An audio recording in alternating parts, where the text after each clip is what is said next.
Gracias, Presidenta, Comisaria.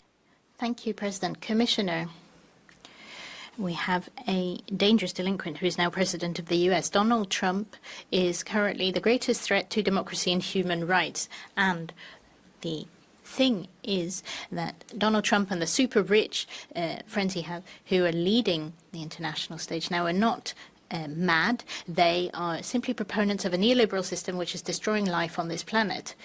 We have big corporations and multimillionaires who can live above the law and determine the fate of humanity. They feed the far right, which will lead us to fight one-on-one. We are being told that we can't pay our rents because of the migrants. You cannot be surprised by this authoritarian and violent foreign policy that Trump is putting forward, because for years we have been subject to this foreign policy. It was aggressive even before Trump, and it was unilateral. If the US invades European territory, what international law will you rely on, commissioners? The same laws that you appeal to in Gaza? Madam Ursula von der Leyen and has spoken out. Giorgia Meloni represents Trump in Europe, and some have been very proud to put her at the center stage in Europe. We are at a dead end where Europe is subject to the US economic and military interests. Sooner or later, it will be the peoples of Europe who will have to rise up in the defense of humanity and human rights. Thank you. Inauguration speech. What a breath of fresh air. Marked the beginning of a golden age.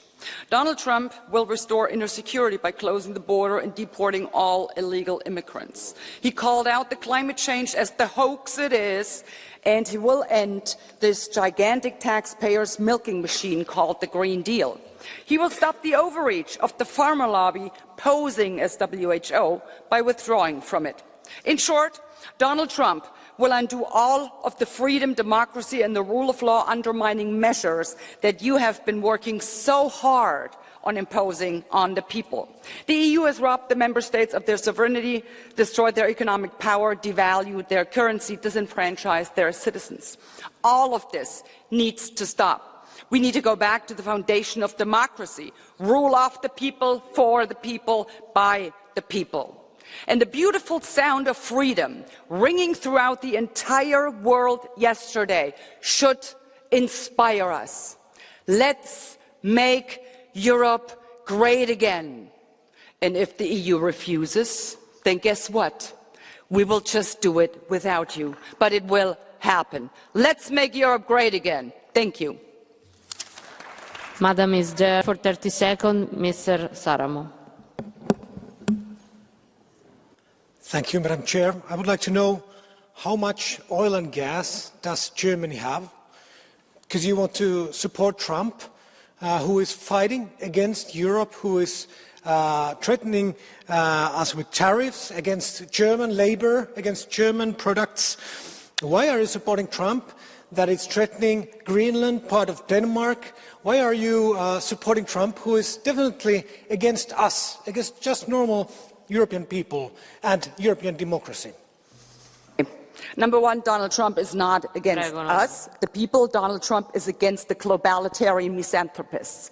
On the question how much gas and oil Germany has, unfortunately, nothing. But when Donald Trump pointed that out at the UN, then that we were dependent upon Russian gas, the entire German government that was present laughed their butts off because he made such a ridiculous statement. Well, it turns out he was right, wasn't he? We were dependent upon Russian gas. Yes, we are dependent on that, and I'm confident Donald Trump will be solving these issues. And by the way, the Russian gas was not shut off by the Russians, it was shut off by ourselves. Stupid us. Dear colleagues, Chair, I wanted to have a different beginning for this speech, but I was amazed that I was asked to take this sweater off because it had the flag of the United States. No, it's just a Ralph Lauren sweater. Maybe you have something against Ralph Lauren because he provided a dress for Melanie Trump. I wanted to tell you something else, actually. From what I understand from the Commission and the Council, there are concerns related to energy security and to the war in Ukraine. The war in Ukraine will be solved immediately by Trump. He said so, and we trust him. So some of you will lose their jobs here in Brussels and Strasbourg. And energy security in the European Union should be energy security of each member state of the European Union.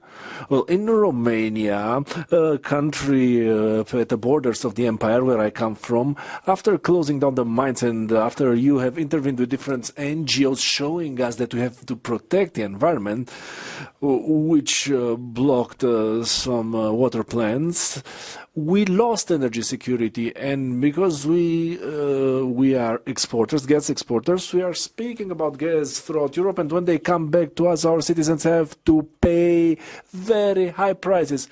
How should you have energy security in Romania and in the European Union if we act as we do? I think that Trump wouldn't do that in the United States because the European Union is as the United States of America, several states. Let's treat them all equally. Thank you. Grazie onorevole, prego onorevole Benifei. Thank you very much, Mr. Benifei. Donald Trump si è nuovamente insediato. Donald Trump is back in the White House and has announced a new golden era for the US. He is intent on taking revenge against anyone who has benefited at the expense of the US over recent years. In the wake of his inauguration, and we've seen all these tech bros, leaders of the world right and others gathered there, he has made some very worrying statements, worrying to our mind. The US president didn't even mention Europe. He didn't invite representatives of the EU to his inauguration. President von der Leyen has engaged with him to the extent that she said we need to be pragmatic in the way we respond. We need to defend our values and defend our principles. We need to negotiate in a clear-eyed way on energy, on tariffs, on economic security, and on security at a global level.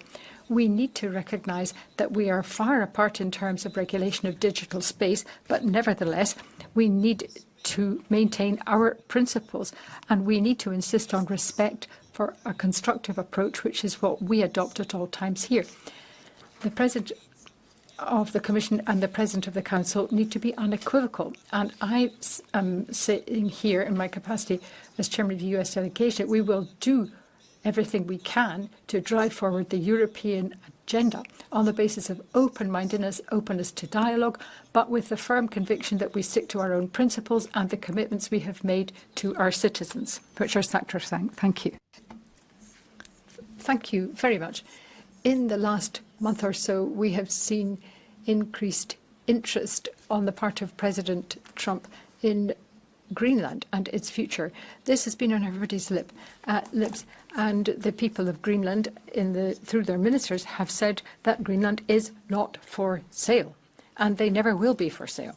This has been said quite unequivocally, and indeed it has been endorsed also by the Minister of State for Denmark, who has subscribed 100% to what's been said by the Danish ministers.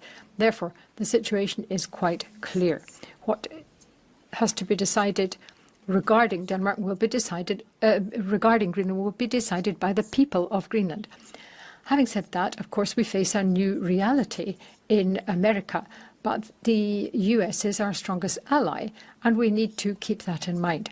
We need to aspire to stronger cooperation. Of course we do. But the situation has shown us quite clearly that Europe has got to be more self-aware and more sure of itself. We have got to stand up for ourselves, both in terms of the economy, the global economy, but also in terms of digital policy and the climate. Thank you, Mr. Vistisen. Next. Dear President Trump, listen very carefully. Greenland has been part of the Danish kingdom for 800 years. It's an integrated part of our country. It is not for sale. Let me put it in words you might understand. Mr. Trump, fuck off. Når det er sagt, så må vi sige, at både danske og grønlandske politikere... Now, after saying that, I must say in Danish, talking about Greenlandic politicians, because often they talk about unrealistic plans. Nobody can think that such a large territory could be defended by the Greenlandic people alone. And they have self-determination already. They can do something, but they don't do it. They have their sovereignty, they have their legal system, and they have the healthcare system, yet they constantly talk about self-determination. It's not serious, quite frankly. This leads to unrest, and there's also rhetoric against Denmark, saying it's a colonial power, but this is not true. This is not in line with reality. Look at Denmark. If you look at Greenland, 1/3 of children are abused, there's corruption, and perhaps we should focus on this within the Commonwealth of Denmark. It is not allowed in this House and used. It is not okay in this House of democracy. Thank you. Regardless of what we think of Mr. Trump, it is not possible to use such language.